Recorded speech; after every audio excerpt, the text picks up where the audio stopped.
What's up, everybody? Welcome to another episode of Vino Conversations. We are on to episode 4, and today I am joined by Hebron. All right, tell us a little bit about yourself real quick. Hi, everybody. My name is Hebron. I recently moved to New York. Okay. I'm a photographer and also have a full-time job in tech sales. Very, very interesting person. We're going to get into all of that. But first, as always, we start with a wine tasting. So we'll do a little cheers. Cheers. We're sipping on a Sancerre from Cheverny is the brand. Just give it a little swirl, give it a little taste. All right, this is not a high budget production just yet. Wine glasses with branding on it soon. But now we're keeping it down to earth with plastic cups. Okay. That's good. That is really good, actually. That's exceptional. Shout out Cool Wine and Spirits on Canal Street for giving me this as a recommendation. Wow, this is really That's good. not what I was expecting this to taste like. Yeah, it's in the middle of light and rich, but also literally how they put their white wines, it's in the middle of the light and rich. So it's like a medium balanced texture because some white wines can be super, super light. Yeah. It's like drinking water. Other ones for me are too buttery, as they call it, like a Chardonnay. This kind of tastes a little buttery to me, though. It's in that direction a little bit, but not too much.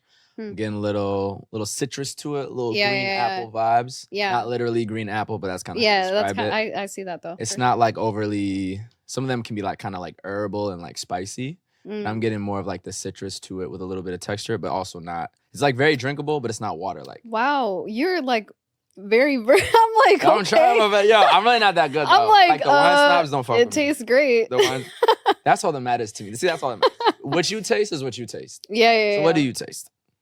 Okay, initially my first thought was like it tastes a little like woody almost. Okay, look at that. That's a good one. That might not be the right. There is no right or wrong. It's just it is what it is, you know. Once you said apple though, I can taste that a little bit. I like it though. It's really good. I'm usually not a fan of white wine. Like if I do drink wine, I drink red.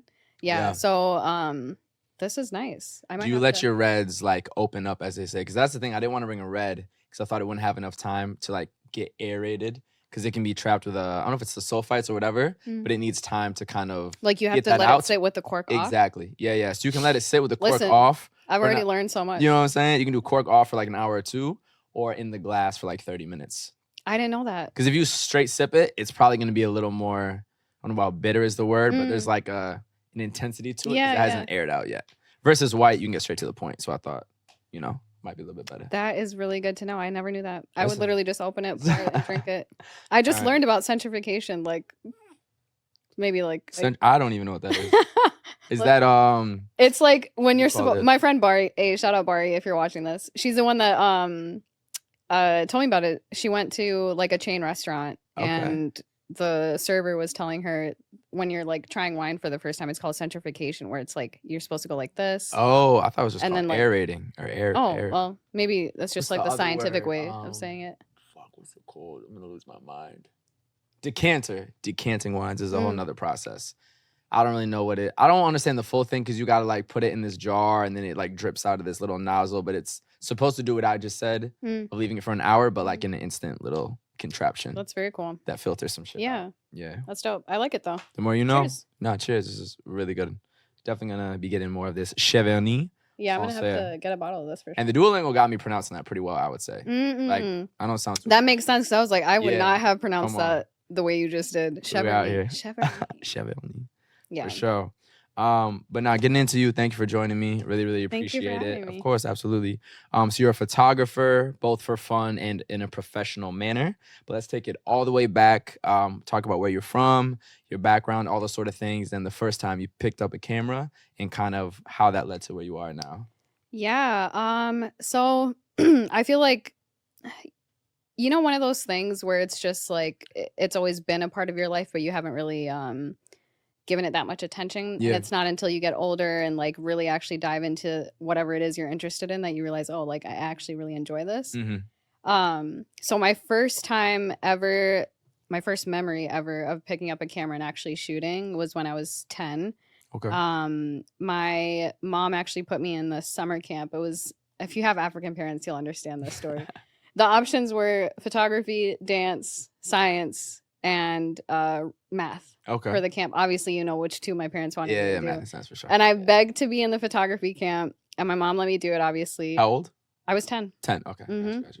And it was just a short little summer camp. It was probably like maybe a month long or so. Yeah. And it was just a point and shoot camera. I remember we were just taking pictures of like anything, like sticks, flowers, and I loved it. It was mainly like the editing side that I thought was so fun because you could take pictures of anything, and then it was, you know, obviously then you're waiting for stuff to develop and all this other stuff, but kind of forgot about it for a couple years after that. And then I met someone in high school that ended up being really one of my best friends then. And she was super into photography. So I kind of picked it back up because of her. So we would just do that pretty much like every day after school. We would just hang out, go to random parks and stuff during the summer, take pictures of each other, of random people just for fun. For sure. But it wasn't really until college that like I actually started taking it more seriously and getting like clients and that kind of thing. Okay. But yeah, it's really been, you know, a passion of mine for a really long time. And I just found out recently actually that my dad was also super big into photography too. Really? Yeah. And I'm like you didn't know? I didn't know. And you know, sometimes with parents too, they don't always share too much stuff, but I found like old pictures of him where he was just like going around with like a camcorder, a film camera, and I'm like, okay, that's probably where I get a little bit more of like the creativity maybe, but yeah, that's kind of how I got into it. That's cool. Yeah. And then where'd you go to school? I went to University of Minnesota, Duluth. Okay. Yeah. Duluth. Wait, which one is the Gophers? That's where my pops went. It's Twin Cities, University of Minnesota, Twin Cities. That's like the main campus. So they have 5 different campuses. I was just off in the boonies. Is that the same school? It is, yeah. Oh, okay. Yeah, just different campus, yeah. Got you. Fire. And what did you shoot at school that got you deeper into it? Was it portraits? Was it parties? Yeah. Was it like, you know, community events? Or what do you call those extracurriculars for students? Student clubs, all those kind of things, yeah. It was mainly portraits. Okay. But I did get into events a little bit, but it ended up being one of those where it was just like, I just didn't like it. I like the more like creative aspect of being able to shoot a portrait and edit it however you want, or you know what I mean? Like having a vision before you go in. Yeah. Versus events, a lot of times it's just people just want pictures for memories and whatnot, which is fine. But it after a while you kind of find your niche of like where you feel more comfortable and also just you enjoy more. So for me, that was definitely portraits for sure. But I kind of liked all of it in the beginning, to be honest. But it wasn't. I dabbled a little bit in everything, and then I never let go of the portraits. Yeah. What kind of events were you doing?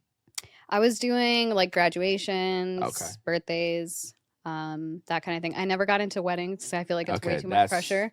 Bro. And the way you need 10 photographers. Listen, you need all the memory space. You need the backup of the backup. The backup for the backup for the backup. For 6 years. Yeah. Bro, that's I was just like, I'm never even gonna. Yeah. I initially wanted to like dabble in it a little bit, but I was like, ooh. The bag must be crazy though. Oh, I'm sure. Because I will pay whatever. Yeah. I will pay like people will pay for what exactly. Like to be honest, that's probably your main expense for a wedding is your photographer. Beyond the venue, to be honest. Yeah, beyond the venue for sure. Yeah. And hopefully it's a once in a lifetime moment, you know what I'm saying? So that's what I'm saying. Like you only have one day, one chance to catch it. I'm like, listen, you're not gonna blame me, and I'm not gonna take on that stress. So yeah, facts. And you know what's worse though? Engagement. You think so? Yeah, because that's a singular moment. That's not even an event. That's a moment. Like you have to.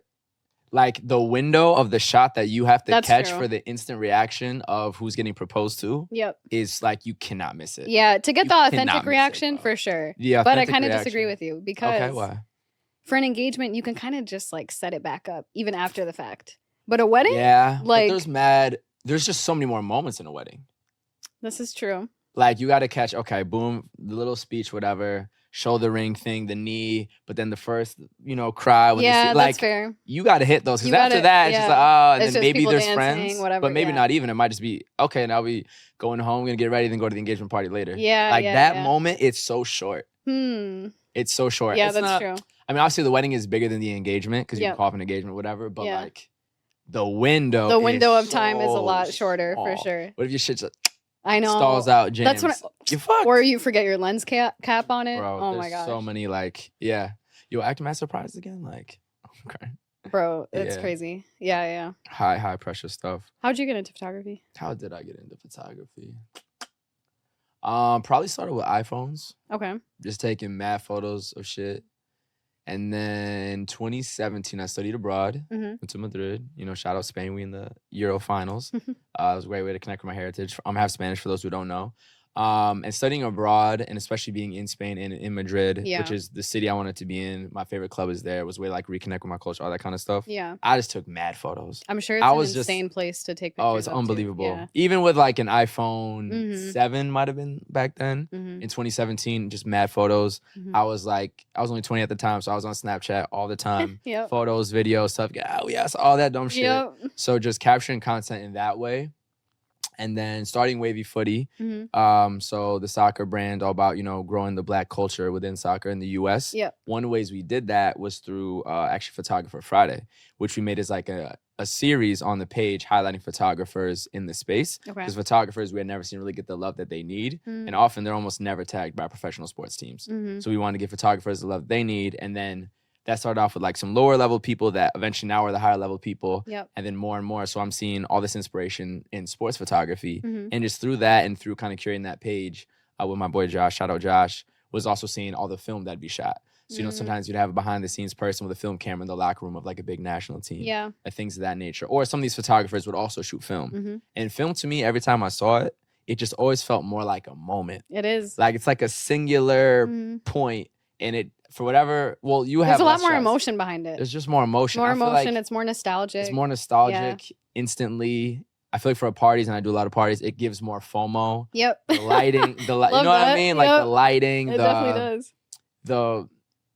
The lack, like the mistakes in film look like art. Yep. Like there's like the blurriness of someone going like this and it doesn't perfectly capture it. It just has more to it, more character. Yeah. The colors are better. It feels more like naturally curated. You don't have versus to edit mistakes with digital. It's like Yeah. you really can't use it half the time. So you don't edit. I don't edit anything unless it's a party that's like super hazy with smoke machines, which I hate.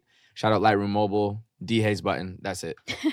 I don't touch anything. I don't adjust colors, simple. nothing. Yeah. So, yeah, and then the first, I started Polaroids 2021-ish. Just like outside with friends. Let's get a photo, like really random shit, which was my beginning of film. Okay. Then I finally got my 35 millimeter May of 2022.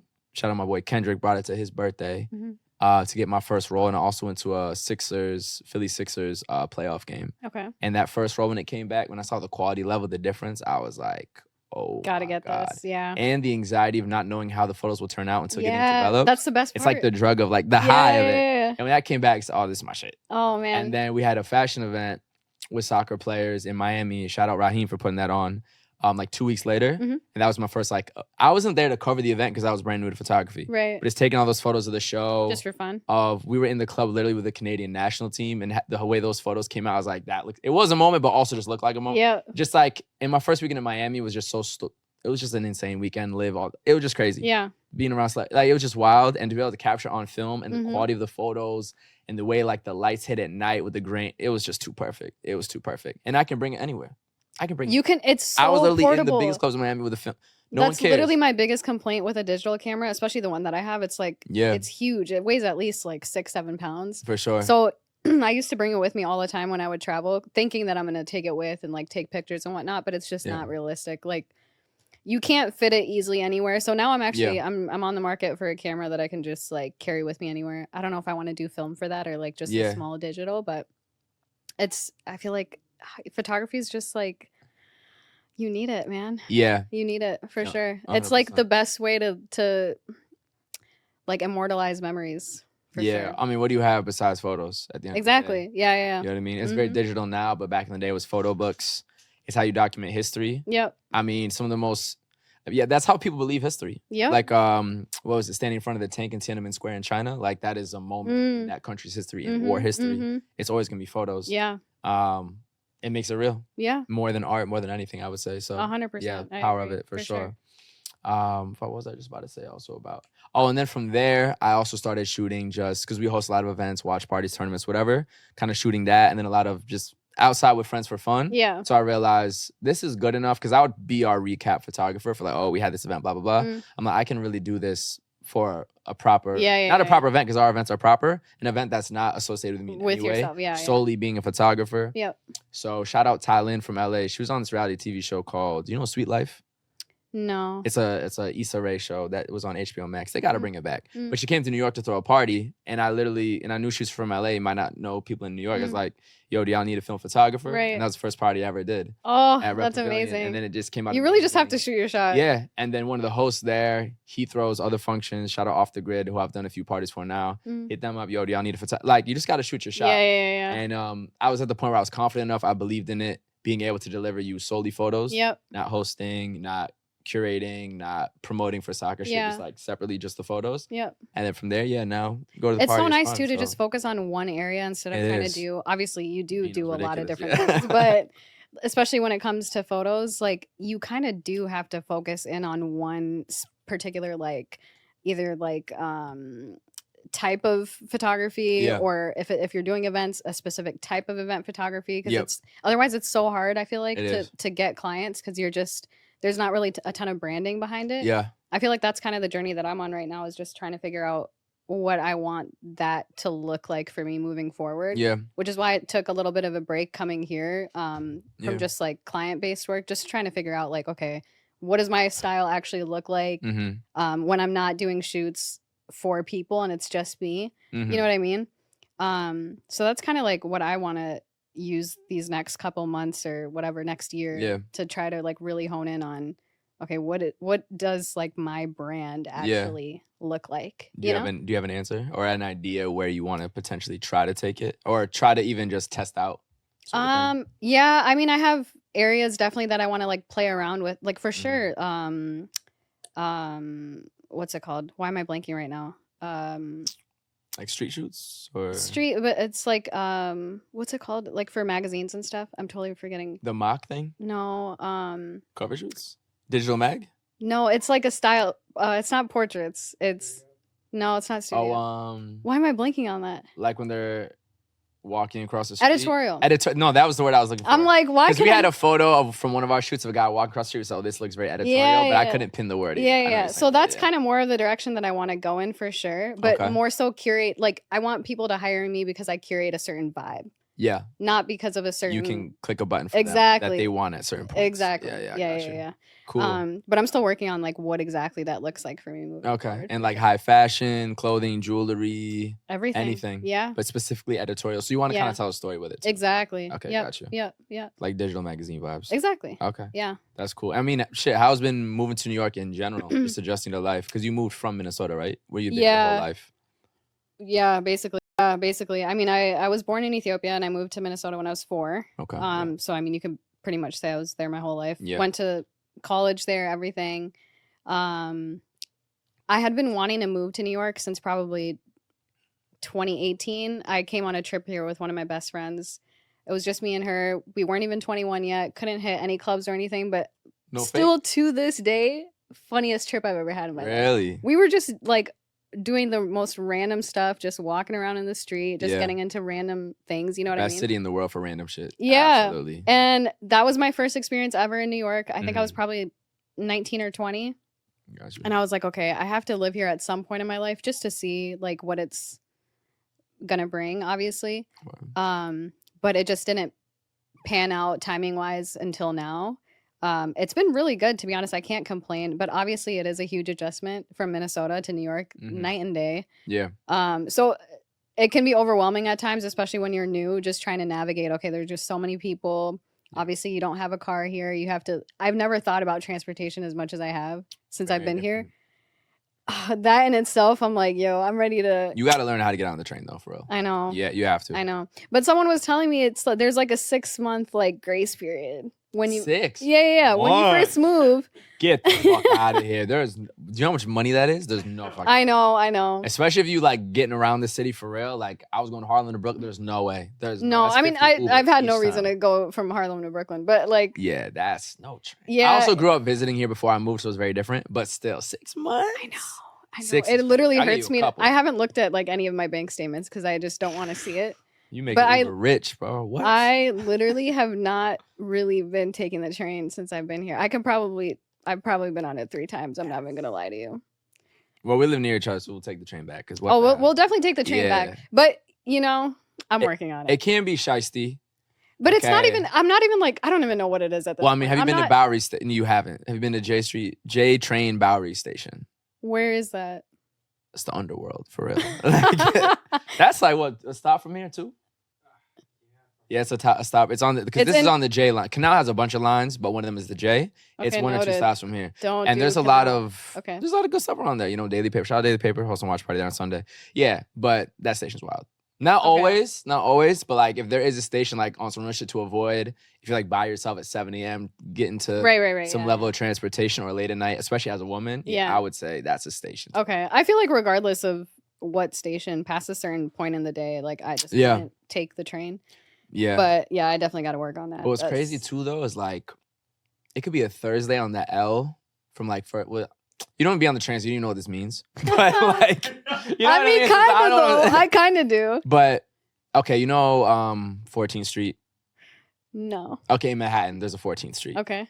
And then 14th Street and First Ave. Across 14th Street to Manhattan is the L train, and then the L goes into. I know the L train. Yeah. Well, I've been on the L train. Yeah. Yeah. Because we took it to do the camcorder. Yeah. So I'm saying is like that at like even 1:30 on a Thursday, I've seen packed going back to Brooklyn just from like outside Manhattan activities. So it depends on the train line, the day of the week, and the time. Yeah. Oh. Because people be out like the Thursday Like out outside, shit in Manhattan, and then they go. The people who live closer to Manhattan in Brooklyn will take the L back, like myself. Morgan's, you know, a few more stops than Bedford, for instance. But you can see a packed train on a Thursday or a Wednesday, even at 1:30. And sometimes on a weekend, it could be packed at 3. Damn. Depending and the way it people is. talk about the heat here too. First of all, Yeah, I never crazy, knew that like New York got this hot. Genuinely. And no, I was just like, okay, like yeah, you get all 4 seasons, cool. Like summer's warm, like any other place, but like everybody's been describing it like it's literally like hell. No, it's humid though. Yeah, it's yeah, humid, that's true. You're around a lot of people, and then the train platform does not have AC.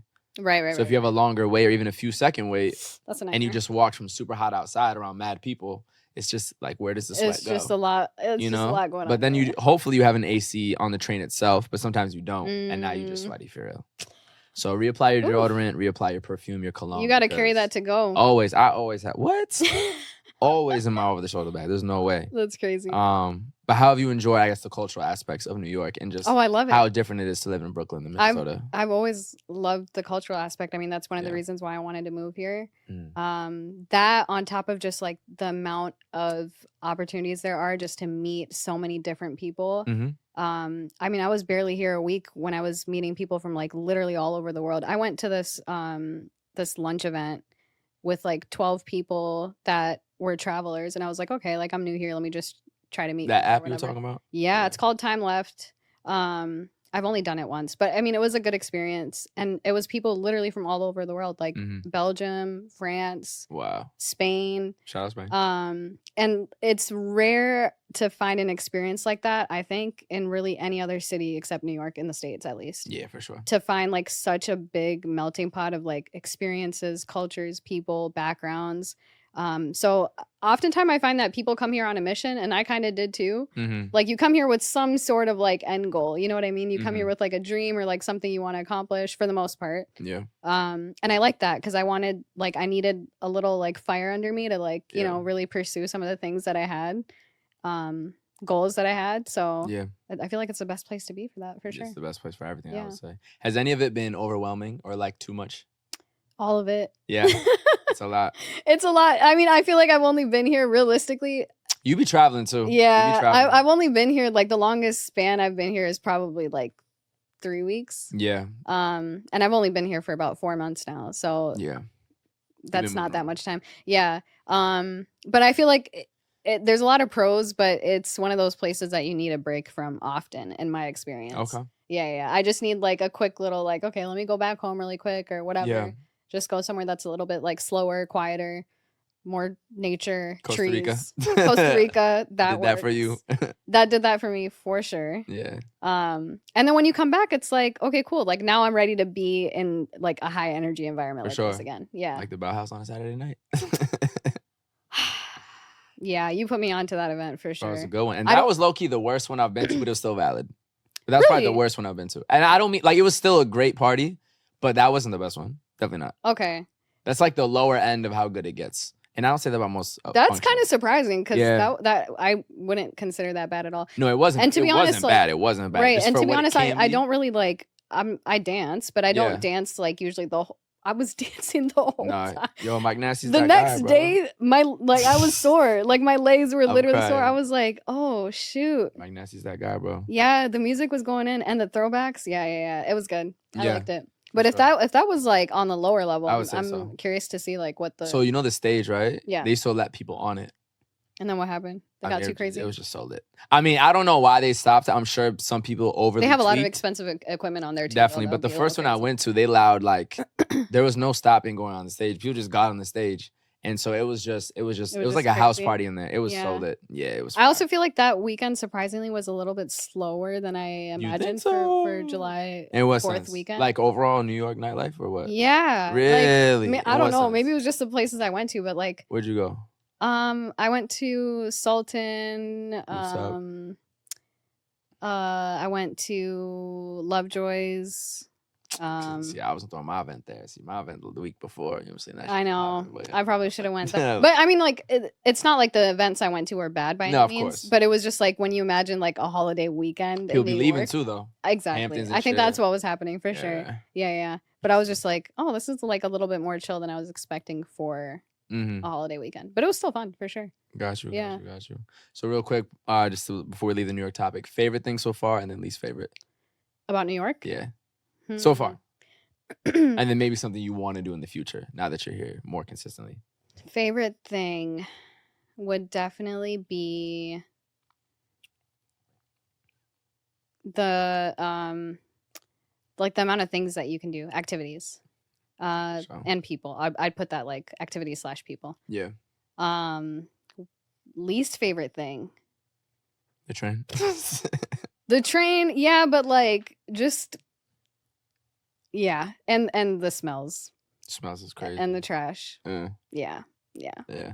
Speaking of the activity thing too, I feel like you have to more decide what not to do than what to do because there's so many options for everything. There's so many all the time, 24/7, It's no matter what. nonstop. And I'm like, Yeah. yo, like my bank account needs a break. Yeah. And I free is think, to be important. honest, realistically, I feel like that's probably why I go back home so much. So Oh, financially? because I'm like, I gotta go. These people are sending me too many invites. The fact that flying home is cheaper than living here is like, it's crazy. Like, and I have such bad, like, I wouldn't say FOMO, but like, Yeah. if you ask me, I'm probably gonna go for the most part. You should though, early on especially. Yeah. You should. But like, Experience I'm it starting to fully. get to the point, and I feel like it's still so early. I mean, I feel like summer just started, but I also feel like it's almost over, and I'm already like kind of tired. Oh, we at mid-July? What's today? 10th? Yeah, mid-July almost. Yeah. Yeah.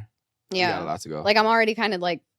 It doesn't stop though. That's what I'm saying. Like September. it doesn't stop unless you tell it to stop. So now I'm learning. I'm like, okay, I actually have to just say no. Yeah. And just stay home or like whatever it is, and it's fine because like there's gonna be 10 million other places or events that you can go to the next day or the weekend later or whatever. Yeah.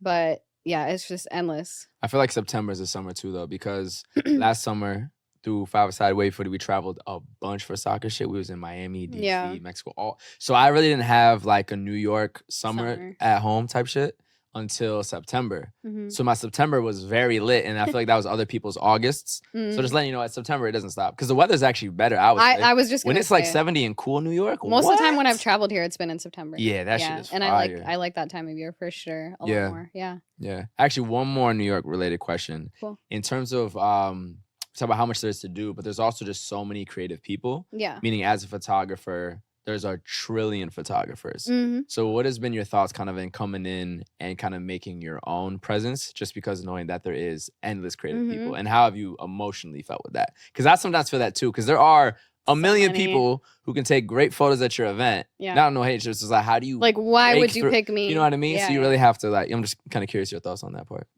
That's a good question. To be honest, I don't really see it in terms of like these people are like taking more opportunities sure. away Yeah, kind yeah. of thing. Like, especially coming from Minnesota, that's what I wanted was Yeah. more to be around more people that were in, you know, like the creative space, photography, whatever it is. And I find that because so many people here are transplants, in my experience, They are. they tend to be more like less gatekeeping going on as far as like, I agree. you know what I mean? Like Yeah. they'll share with you what equipment they use, or like if there's certain editing tools, whatever it is, tips and tricks. Mhm. And one of my main things coming here was like, I really want to find a really good mentor. I'm still like on. Same here. Yeah, I have right. never been mentored in my life. Can I get a fucking mentor? Like, please, I'm really just trying to find a mentor, like someone that's just like so in their like bag, Yeah. that I just want to watch someone work. Facts. Like, I don't need anything. You don't have to give me work. You don't have to Me do watch it. and learn. I literally just want to sit and watch someone work. Yeah. And for those reasons, I feel like it's never been a negative connotation with thinking like, oh, there's so many photographers or so many people in the creative space here for me. It's just like, to me, I see it in more of like endless opportunity. I agree too. Yeah. So. Yeah, I 100% agree. Because if you look in, even like me hosting my event, whatever, there's just a million events 24/7 all the time. There's space for it. There's room for it. Same thing for photography or video or whatever it is. There's just that's why WTF Media Studios does so well, because there's a trillion pockets that it can go through here. There's so many. And I yeah. remember someone told me a long time ago, they were like, what did they say? They said, it's very rare for someone to create something new, share something new, voice something new. Yeah.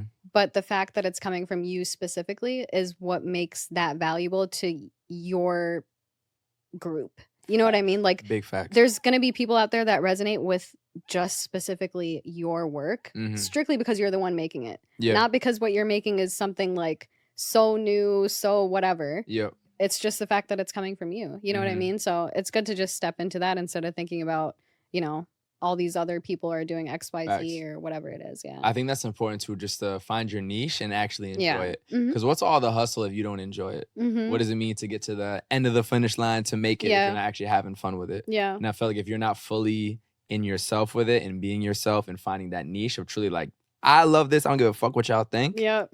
Like that's the sweet spot. And when you say I don't give a fuck what y'all think, but everybody fucks with it, that's the best. That's when you're Kendrick Lamar, right? Like you know what I mean? So, yeah. That's the best. I love that. 100%. But speaking of that too, what's always interesting for me is like when a hobby becomes professional and how your relationship with that changes.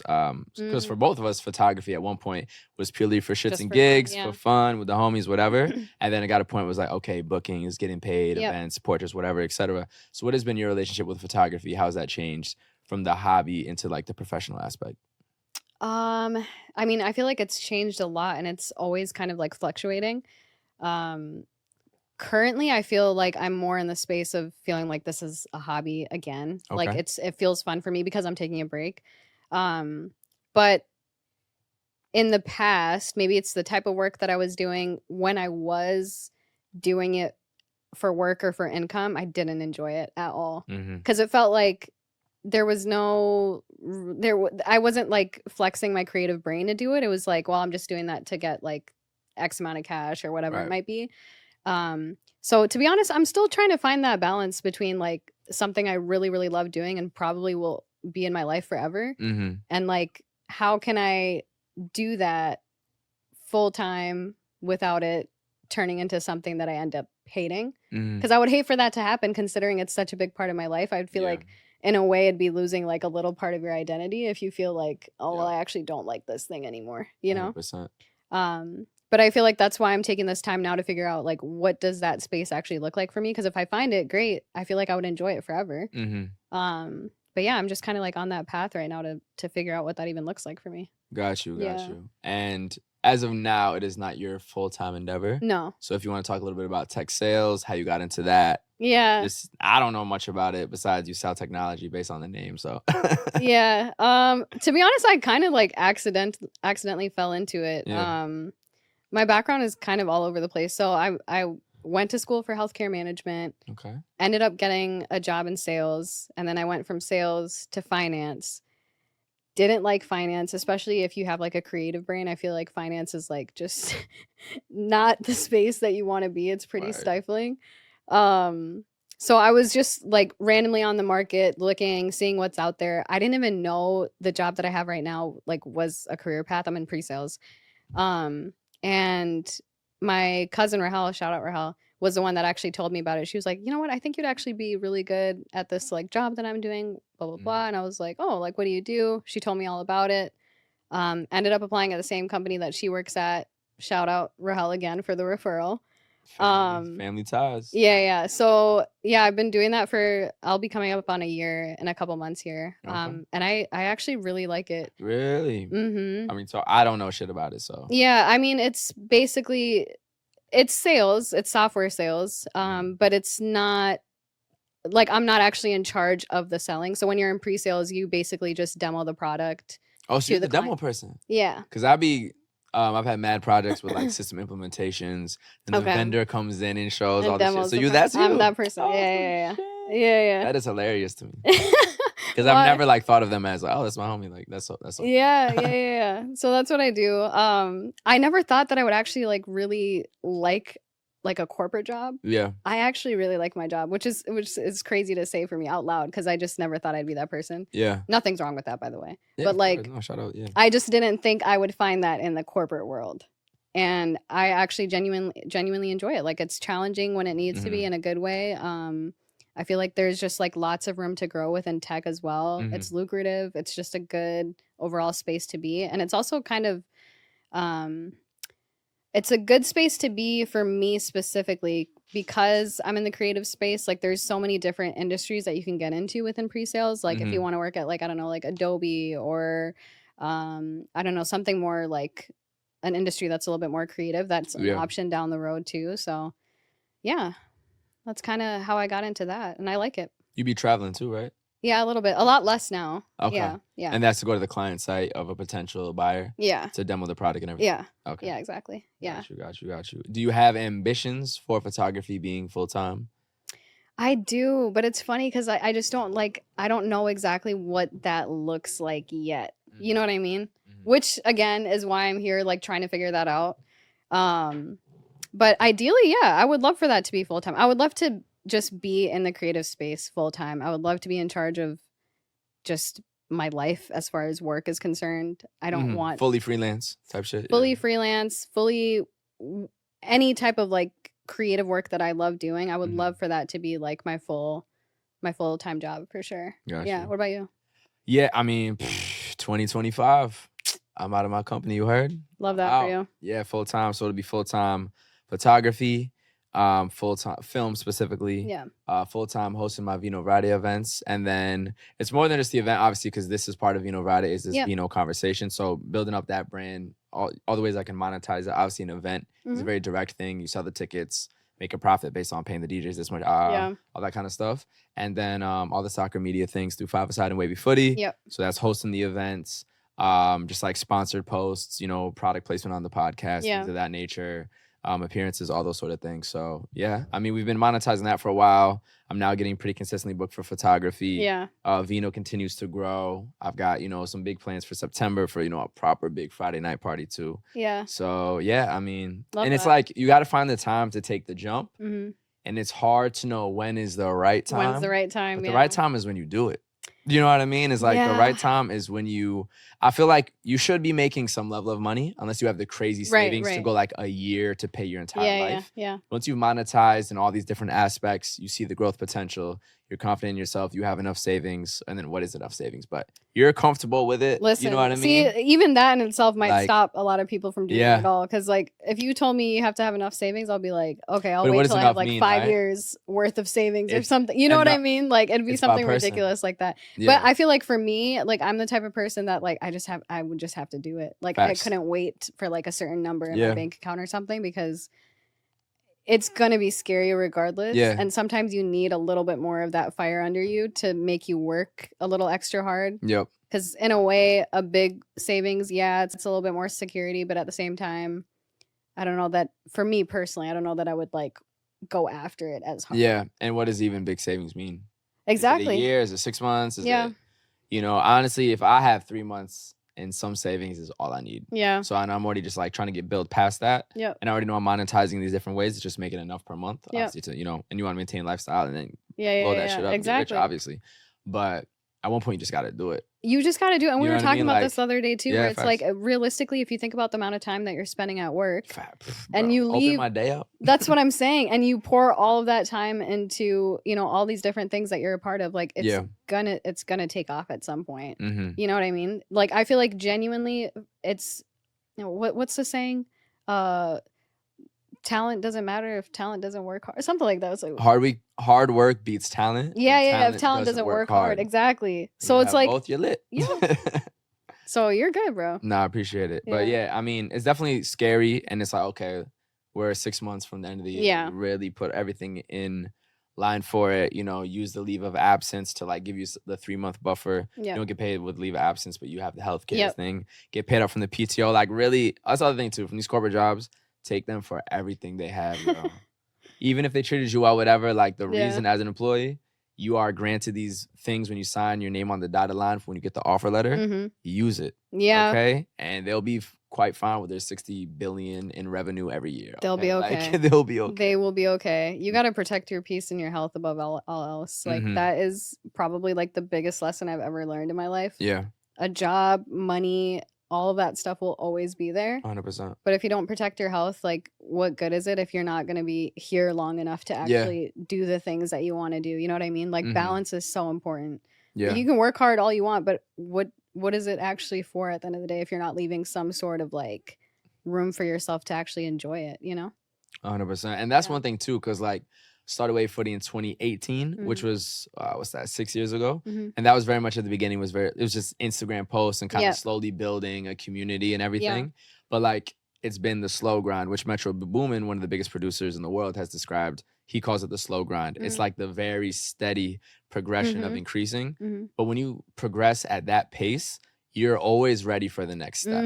When you're just thrown into this shit, sometimes that's when you fail the most. Like, for instance, shout out Ice Spice. She's had a crazy rocket to the top, but they put her on a festival stage way too fast. Yeah. She had no performance experience. She doesn't know how to work the stage. She did like breath control, all that. So yeah, her first festival performance, she's not going to sound as good as she is now. Yeah. And that's the thing. If she had the slow grind, she would have been ready if she had done performance after performance after performance. Obviously, there's nothing wrong with blowing up fast. Right. Either. Sometimes you don't have the you know what I mean? Choice. Yeah. But you have to take your experience for what it is, and there's just a lot of benefits too. Obviously, everyone wants things fast, so as fast as possible. Yeah. But there is a lot of benefit for slow because you just feel more ready.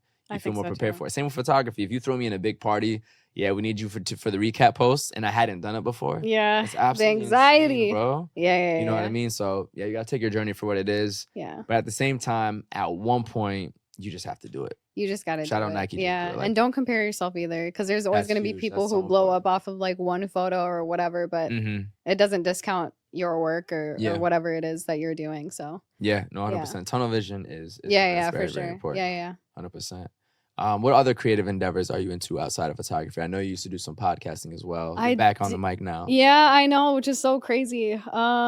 Yeah, so I have my own podcast. I even feel weird saying have because I haven't recorded an episode on it in so long. So I feel like I should be saying I had my own podcast, but I do want to get back into it at some point. But we were talking about this before too, where it's like there's so many things that I'm interested in.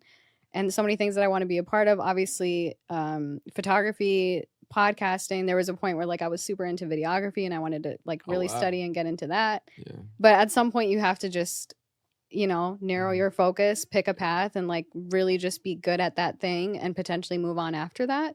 But I felt like I couldn't be good at all, like at both at the same time.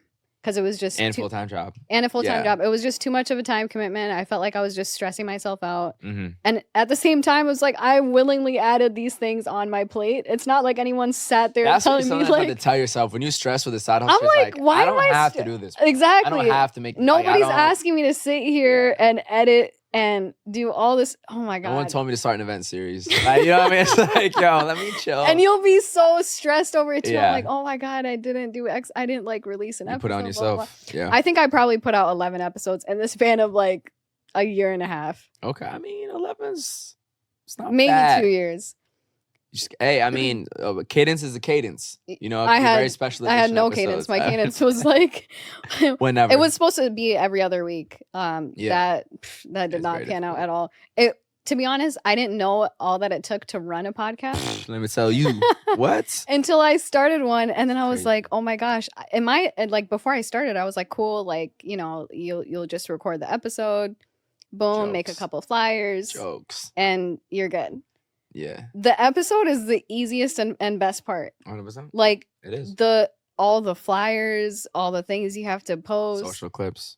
clipping up the audio, and if you're doing video on top of that, clipping the audio and the video to get it was a lot. Yeah. I was just like, listen, it's either photography right now or podcasting on top of a full-time job, like you said. So I was like, I'm gonna just do photography right now. I feel like all creative endeavors, the easiest part is the actual like creative piece. Yeah, and that's the best part. You know what I mean? Like if you're taking a photo, once you're actually at the shoot taking the photos, is easier than all the prep work that it took for the planning, the logistics, the location scouting of it, getting the clothes from this brand, which they call market in the fashion industry, you know, securing a model or this person, or if you're doing it for an athlete or a celebrity. Like there's just so much buildup. Once as a photographer or whatever, you can actually just shoot the shoot. That's easier than all the buildup, especially if you're involved with the whole process. Literally. You know what I mean? Throwing an event. Once y'all are at the event, I don't have part. Too much it's more basically to do. Over. I got my DJ DJing. I'm saying some bullshit on the mic. We're all having a great time. I make sure y'all are good. It's fun. Go into the venue, talking about the idea of it. Okay, what are your available dates? Planning that with all the other shit I got on. Okay, how much does it cost? Is it a bar minimum versus a rent out fee? What's my budget for DJs? Which DJs are available? Speaking of. You know what I mean? Like, it's like everything you do, it's so the moment of the like production, like whatever comes out is so much easier than all the beforehand. But of course, speaking of events, we do have an event coming up. Yeah, we do. So yeah, Vino Vriday Vol.5 will be at Lips Cafe. Shout out Lips Cafe. That's where I had Volume 2, which was my first public debut for the event series. So we'll be back there, and this time partnering with the homie Hebron right here, who's going to be displaying her photos as like a gallery experience to go along with the social event and party. So if you want to talk a little bit about what you're going to have on display there. I'm super excited for it. So yeah, like he mentioned, it's going to be like a social event party / gallery show experience. So I'm just going to have a few photos up all around the bar of pictures that I've taken in the past, and also a couple that I've done in the city here since I've been here. So I'm really excited to put up a couple new pieces as well. And debating if I want to sell any. So you should sell them. Yeah. Yeah. Like what? Of course. If someone's like, "Yo, I'll give you like 80," like what do you mean? Right. No, I couldn't fold for 80 though. I'm not gonna. Yeah. But yeah, I'm really excited for it. I think it'll be really cool, and I'm super happy to be doing it with you too. I feel like it's been like the smoothest process just working together. I feel like we have similar mindsets and like just want to get things done too. So for sure. Yeah, it's been cool. Yeah, got a little teaser video which will be out by the time this pod is out. So I'm excited for that to come out. It'll be fun. Yeah, shout out camcorders, man. I feel like it just looks better. If we did that on a regular it's like film, camera, but like the video version. It really is. Yeah. It just automatically looks cool because it doesn't look perfect. Exactly. You know what I mean? Yeah. So, and it's just simple. Like, you press the button, you zoom in. That's all you got. Listen, that was the hardest part was figuring out how to zoom. Oh, yeah. Like, that was literally it. Which is the one button you use. Actually, literally. There's literally only when recording, that is the one button. Yeah. There's nothing else. Yeah. There's no lighting. That you can't adjust shit. You just gotta. Yeah. How are you feeling though? Are you excited for the event? I'm excited for it. Lips is a much smaller place than both Lovejoy's and Cafe Rizzoli. Yeah. So capacity is different, which means the ticket selling process is different. Yeah. Which releases my anxiety much more.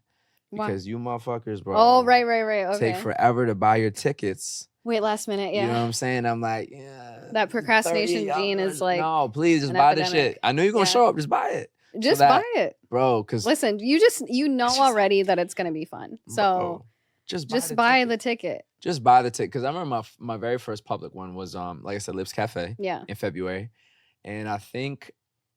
So I did a few promo posts, like just the flyer or me with wine and then the flyer and talk about it, memes. I do all types of shit, bro. Because I'm a one-man show, too. So I got to give y'all all the promo. Sorry, I'm going to flood my story songs. I gotta do what I got to do.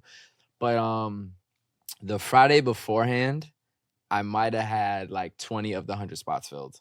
I was like, bro. Like what am I going to do? There's just no way. And then I was getting drinks with my homegirl. Shout out London.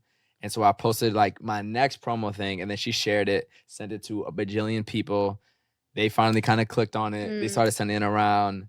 And then I had maybe 80 of the 100 the day before. Okay. And then the day of, and I used Partyful too. I didn't even have like an official ticketing website. And on Partyful, you can't even confirm transactions. Okay. They just say that they paid and then they can RSVP. But there's no like actual checking. I had to like create my own list. Okay, did I get this in Cash App? Yeah, because it's free. They don't charge you like a percentage. But then I actually had to expand the amount to like 115 or whatever it was on the party full to allow more people. It started doing a wait list, and it's like, and it's but I wouldn't know the first time it's gonna happen. Like, bro, this shit about the I was gonna like, say your first event is really make or break, because you could have had that even if it wasn't packed. Like, if it ended up being lit, those 20 or 30 people that went, though, it's not all about being packed. It's not all about being packed. But those few people that went that had a great time are gonna go and say, yo, you gotta come in so and so's event next time. You know what I mean? So it's like the fact that it, even though I'm glad it sold out, obviously, but like it's the fact that it was a good event that keeps people coming, not anything else. For sure. And another piece of game I realized too is that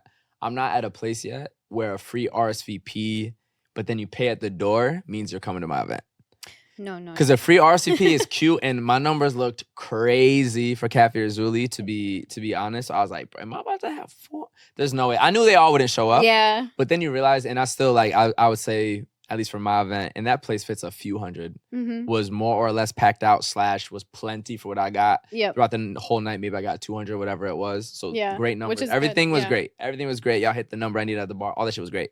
But I thought this shit might be packed as fuck. Y'all didn't. Yeah. Free RSVPs, that's just like, I'm not there that's yet. false advertising. Nah, that shit's fake as fuck. Yeah. Because who doesn't? Oh shit. Everybody's gonna, exactly. You know what I mean? Especially if it's free RSVP, then pay at the door. But also, I don't understand what is the purpose of free RSVP? Because free RSVP, then pay at the door. It's not actually free show up. No, I know, but like, okay, so I RSVP. What's the purpose? Yeah, like I show up and I like, or tickets could sell out still, even though I RSVP'd. Well, the thing is though, I don't know. There's a lot of math behind tickets. I think it's just one of those like, I don't even think it's like a ticketing thing. I think it's just like a social thing, like to just get people excited about it or something. I mean, I say it's excitement. It's how much are you planning for?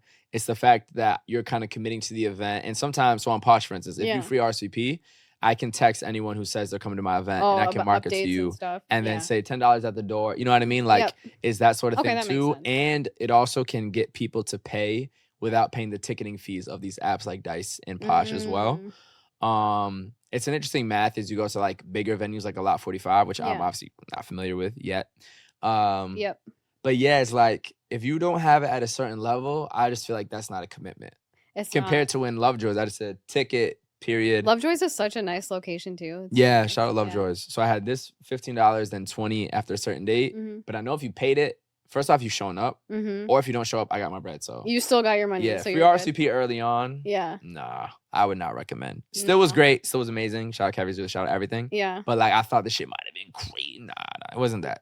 But it's, I mean, you were there. I feel like it was pretty full, but it was pretty full. But also, it's such a big space. It's kind of hard. You kind of don't want a space like that to be that packed out, to be honest. That's the other thing. Some people like it when it's like, I actually have space to operate, breathe, go to the bathroom. The bar line isn't ridiculous. So yeah, parties is an interesting balance with packed versus having space, but also you want enough people. So where do you see your like Vino Vriday going? Like, what's like your long-term vision for it? I mean, to the moon for real. Okay. So it's so much more than just a social event and party.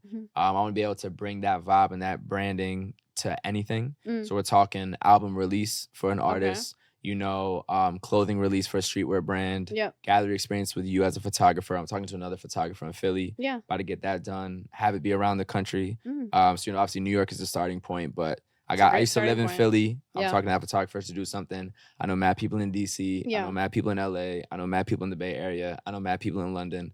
So I want it to be global. I want it to have artists. I want it to be with brands, just like that's super almost creative agency-ish maybe in the way the events run, but essentially just like it's a certain vibe, it's a certain branding and energy you can bring to any type of event.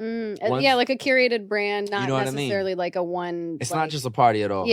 Or for instance, one that's like really about wine, like a proper full-on wine tasting. Mad bottles, take them through all the intricacies, like ones that are panel discussions, and then you have the wine social hour after. Like, I mean, everything. I love that. Because I especially, so I'm 27, which is still very young, especially in a city like New York. I feel like people be outside until their mid-30s easily in New York. Past that. maybe past that. Like, but like normally, not like on some late weird 30s. shit. Yeah, no, like I know. That's what I'm saying. Yeah. Mad people. Yeah. So obviously, you know, Yeah. I don't know how long it's gonna be a turned up thing. Yeah. Obviously, as things progress with life and settling down, Yeah. call it. It's nice because it's such a broad like idea. That's why I want to keep it. You can age with it. It has I wanna longevity. age with it. Yeah. I want to be able to be 50 doing things related to it, or eventually get into a physical space as well. Yeah. You know what I mean? Which obviously takes a lot of financing. That would be super Yeah, cool. I don't want to limit it to anything. And the biggest thing for me was definitely album releases, music releases, working with artists, having live performances. Yeah. And then specifically in the new age R&B. Because as I always say, R&B is not dead, despite what they tell you. You could even do despite something the vibes. like, you know how they have on YouTube, The Color Show? Where they have artists. Oh, yeah, absolutely. What? Like, imagine like a Vino Vriday version of that. With the dim lights. But it could even be like real hand. people like around the artist. No, for sure. What? That would be so cool. I'm telling you, I'm making it happen. So that would be so cool. Cheers to making that happen. I appreciate you. Vino Vriday to the moon. Much more than a social event or a party. Yeah, trying to get it in all formats, but baby steps. Yeah, for sure. Baby steps. I'm using slow growth. The people I know, using good venues, good areas, places I know people can pull up. Starting to partner. You're my first kind of official partner besides a DJ or a venue. So yeah, just pushing. That's exciting. And I'm in my first year. That's crazy. I feel like you've done a lot. Yeah. I started like maybe in September, October, posting a Vino Vriday, which was me like showing off a wine. So I would like. It was like a TikTok / reel like format. Okay. So you open the wine, show the thing with the song playing, and say like wine choice, song choice, just to put people onto like vibey music and the wine. And then eventually, I was like, okay, I could bring people together to hear this music and sip wine. That was honestly brilliant. I appreciate it. How did you even get into wine though? I'm Spanish, so you know what I'm saying. Okay, I mean that's not necessarily a given though, right? No, facts. No, Madrid. Speaking of being Spanish, being in Madrid. Okay. How cheap wine was. That's just like literally some places is cheaper than water. Really? Yeah, literally. So they got their priorities right. Come on. So yeah, that would be the beginning. And I think it's an underrated, like we were talking on Saturday with pregame. It's an underratedly lit drink. It does not have to be this sleepy. This is debatable. Like it's not. I've seen y'all wild with the wine. Like it's not a sleepy drink. No. It doesn't have to be a sleepy drink. It doesn't have to be is key. But it can be. Yeah, it can be, of course. There's just certain. I feel like it just depends on like your vibe and how you handle liquor or whatever. Of course. Yeah. And also just the atmosphere. If I'm drinking wine like this and we're chilling, like it's definitely vibey. Like it's just like I'm just ready to like relax and chill. Yeah. But I can see it in like a proper event that it could be like, Because bro, the DJ's playing amazing music, everybody's dancing. Yeah, that's if you got, first off, the biggest celebrations in life are champagne. It's not shots. It's not. Yeah. You win any championship, what are they popping? That's so true. Bubbly. Is wine. Yeah. It's not. They're not pouring tequila on each other when the Celtics just won. Yeah. When Spain wins the final on Sunday, it is bubbly wine. So yeah, or popping bottles in the club, champagne, Ace of Spades, which is extreme. That's crazy so true. Expensive. Yeah, that's the #1 drink. So yeah, I think it can be the social, cool, calm, get to know each other, and then you turn up with it, and that's the whole idea. Yeah, of like I feel like there's less pressure around it too. Like you're not gonna be bent over some wine. You know what I mean? For the most part, you can. Yeah, be. You have to drink a lot of it. Exactly. It's kind of like beer. Yeah, and it's a slow but less volume. So beer is cool, whatever. First, I don't like the taste. Me neither. The volume that you have to consume to feel anything is ridiculous. It's a lot, yeah. Like, bro, 2 beers could be like almost a bottle of that versus, 2 cups. But at the same time, it's not a shot where this small amount out of nowhere, you might just get kicked in the face. Exactly. Yeah. Like wine, you can like feel the progression of your litness. Yeah. Definitely. You know what I mean? So yeah. No, wine's a fire beverage. And then it's just like there's so much that goes into a bottle of wine. Like you have to think about the location, the climate, the altitude, the season, just everything going on with it. So it's just a lot of like nature that goes into it. And one thing Gary Vee had said, who's actually really into wine, if you know Gary Vee. Didn't he used to have like a wine business before? Yeah, for sure. And he's back involved with his dad's business. Yeah. Is that at any like wine, like a 2018 Pinot Noir from this place, you'll never get again. Because the climate will never be exactly the same. Right. Okay. I never thought about that. The air will never be exactly the same. The way they did it, you can't replicate. So then that was it. And that's the value in like a year of a wine, of a location and aging and all those sort of things. That's so interesting. So it's like forever changing. Yeah, there's definitely a lot that goes into it, which I think makes it really interesting too. Yeah. But before we get out of here, so within Vino Vriday, and as I just mentioned, new age R&B is a very, very important thing.